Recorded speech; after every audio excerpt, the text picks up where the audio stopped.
Hello and welcome to the very first episode of Between the Stacks, a podcast about libraries and library people. I am the creator and host, Anna Au, and the guest of the premiere is... This is Christy Comeaux with the Calcasieu Parish Public Libraries. Christy, you have a very impactful story to share with us today. Should we hear it now? I would be happy to read it for you.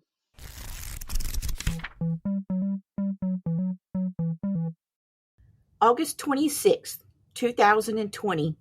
I always mention that date as if I were FDR after the bombing of Pearl Harbor by following it with a day which will live in infamy. Hurricane Laura was on her way. It's a known fact that if you live on the Gulf Coast, or any coast for that matter, the meteorologist will drive you crazy with their cones of uncertainty or their forecast spaghetti models. Not to be distrustful or disrespectful of meteorologists, but it seems that every hour the forecasts change, and every hour there's a new town that should be preparing for impending doom.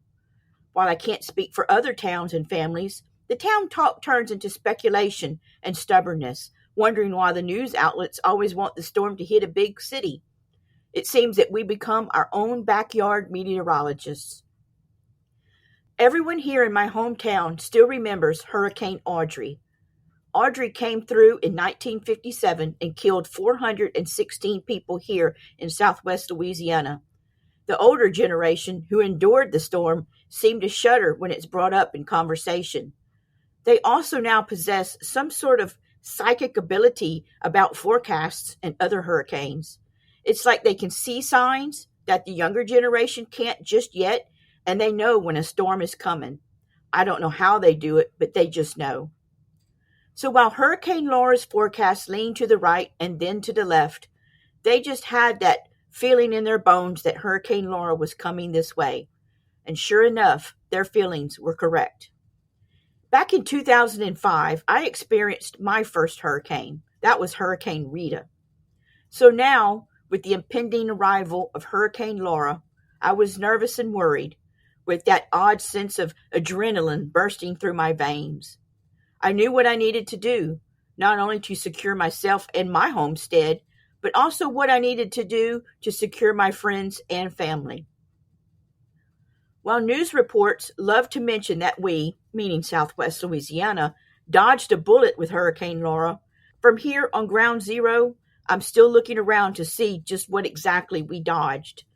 While the tidal surge was not as bad as they predicted, the devastation left behind was absolutely mind-boggling.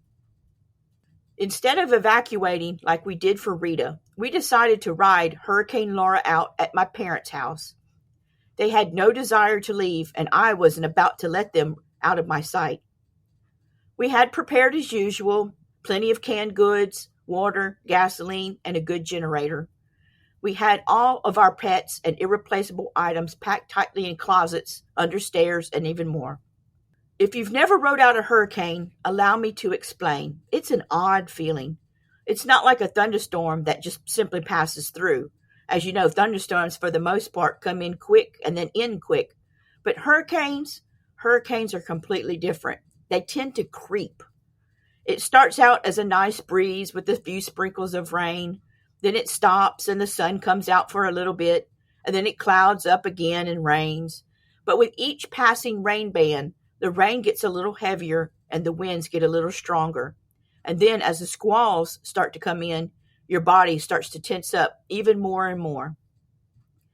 You'll also find that it's dead quiet outside. There are no cars riding around. Everyone is either evacuated or packed tight and secure in their homes. The birds and squirrels, which are usually abundant, are eerily gone. It's a very scary feeling. It seems like all living beings know that Mother Nature is angry and everyone is silently sitting in their rooms. That evening, as the clouds and wind started rolling in, I stood in my parents' driveway and looked at the beautiful sunset that seemed to radiate in the impending clouds. The beauty before the beast, I thought. It's an odd feeling trying to get yourself to believe that in a few hours all hell will be breaking loose. We had a house full. There was my mom and my dad, my brother, my sister-in-law, and my husband, and of course myself. We all sat around in the living room watching movies and doing what us Louisianians do best, and that's eat. We did our best to laugh and make light of the situation, and at some point you think to yourself, well, this isn't too bad. But as the rains and wind picked up, more and more of us either peeked out of the windows or sat quietly on the couch praying. Around 2 a.m. we lost power. The living room was then illuminated with a variety of candles, battery-powered lights, and cell phones. That's when it became apparent that we were about to go through something that you can try to prepare for, but can never really expect. I reached for my phone and took a video. Not really for the video portion, but for the noise. I wanted all of my friends who had evacuated to hear exactly what 140 mile per hour winds sound like. I play it to this day and still get chills. Close your eyes for a moment and imagine it pitch dark. There's no light outside or inside, kind of like being in a coffin, but with a dim light of a cell phone as your only means of light. You hear all sorts of sounds. The windows are rattling, debris is hitting the roof, and you hear an occasional explosion of an electrical transformer. Then come the thuds that you feel on the floor, like if King Kong himself was stomping outside on the ground. With every big thud you hear, you think to yourself, whoa, that was close. And then you take your flashlight to try and peer through the windows, only to see rain caught in the window screens. Worst of all, you hear the whole house creak and breathe like an old bullfrog looking for a mate. At one point, one of my family members said she felt the house actually shift. I don't remember sleeping, but at the same time I know I must have dozed off, because suddenly it was morning. The storm had passed and left a trail of devastation. We could finally place the variety of sounds we heard with what had actually happened. The big thuds that we heard were actually large trees toppling down, and the constant whipping sounds were the sounds of the siding that had been ripped off from the house. Everything outside was bare, everything outside was still, and everything outside had changed. You feel relieved that it's over, but then you start to feel helpless. My husband and I, along with my brother and sister-in-law, were desperate to go see how our homes fared. But travel was a no-go. Huge trees had fallen across the road, and debris was scattered everywhere. That's when anxiety starts to kick in. While we sustained no major damage on our homes, we lost what we became so accustomed to. We had no electricity, no phones or phone service, no internet, and worst of all, no running water. We were hot. We were physically and emotionally exhausted, and the hope of finding some sort of relief was gone. So now all we could do was pace the floors. While the generator did provide some cooling relief via a fan that pushed hot, humid air on you and allowed some creature comforts like TV and lights, having no running water became an instant panic. I know now why on all of those survival shows on television, the first thing they do is look for water. You never know until you have none just how important clean running water is. When you're sweaty, filthy, and exhausted, a nice warm bath is all you wish for. When you're thirsty and hot, a cool glass of water is what you desire. But there was none. We had several cases of water, but it certainly was not enough to bathe or wash clothes with. About day 3 of having no running water, that's when panic set in, and an almost animal-like instinct comes over you. Not to sound graphic, but your clothes are dirty and smelly. Your house, which is stagnant, now becomes smelly. Your hair is greasy, your skin is sweaty, the dirty clothes are piling up. You run through all sorts of emotion, anger, sadness, despair, and panic. But once the roads were clear, we traveled to the nearest town that had electricity to find water and any other essentials that we were running low on. But so were the thousands of other individuals who were going through the same thing as us. So we drive to the next town and to the next. I remember reaching Jennings, Louisiana, a town about a 30-minute drive away, and found a store that had supplies. We stocked up on water, but that wasn't enough for 6 people to take a bath in. For an emotional and bodily treat, we ate some hamburgers at a fast food joint, which to this day seems like the best food we ever had. As the old saying goes, necessity is the mother of invention. It's quite amazing the survival instinct of a human being. A rain shower passed over one day, and while most people would have frowned at the rain after going through a major hurricane, we quickly found solutions to some problems. We set bowls out and buckets to collect the water and used that to wash some clothes in our sink. Some of us even stripped bare naked and took a bath outside. We were down to camping out in our own house. Soon after, the Louisiana National Guard began handing out ice, water, and MREs. And MRE is a meal ready to eat, and they're essentially meals that the military eat. We would go on our daily ride to the Civic Center in Lake Charles to pick up these essentials.